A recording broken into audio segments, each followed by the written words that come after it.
we are in the history of Buena Vista. All of what we want to do at Buena Vista and its future is in fact taking into account the past and putting the past forward. And this vineyard where we are is part of the history of Buena Vista. It's the beginning of Buena Vista, and this is the essence of Buena Vista. The Count of Buena Vista was known as one of the key men to bring modern viticulture to California in 1862-63 after a long trip to Europe. He visited 7 key countries, brought back over 400 different vines, and very importantly as well, followed by a book which became really the fundamentals of viticulture and winemaking. This vineyard we're in, we suspect he planted it in 1862-63. And thanks to the Perrys, this vineyard has been maintained as such as Zinfandel, which is great. As well as adjacent to here, we have one of the most historical as well, potentially Riesling vines in the heart of Sonoma. We're on the original plot of land that Count Haraszthy planted when he planted Buena Vista so many years ago.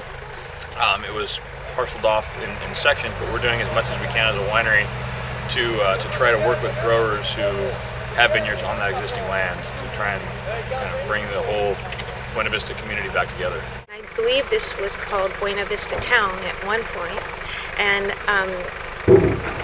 each time a new owner changed or the Count, got ate by the alligator, then a certain section would be divided and something else would be divided. And so we were lucky enough, we've got this wonderful 4 acres inside the gates of Buena Vista.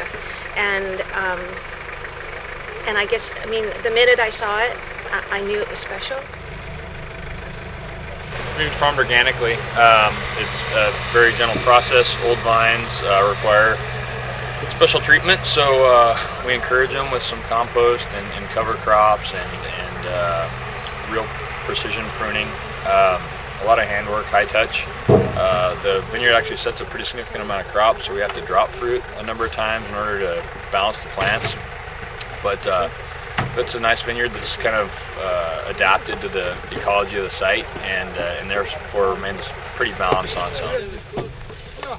This Zinfandel is going to come up to the cellars, the historical Buena Vista cellars, which are just north of us here, and go over a sorting table where we'll pick out any compromised fruit, anything that has a little bit of bird damage or something like that will be hand sorted, taken out. It'll go through a very gentle processing where the berries will be taken off the stems, lightly crushed. Then by gravity we'll feed it into our brand new traditional oak fermenters. And so it'll be made in a very traditional style, very much like how Count Haraszthy would have made his wines back in the 1860s, where we use pigeage, which is an ancient technique of maintaining the cap by using what we call punch downs. And then after it goes through a natural fermentation, we'll drain off that juice, that finished wine at that point, put it down into some barrels and age it in the caves for the next 18 months or so. For the first time in 40 years, those Zinfandel grapes are coming back to this incredible building.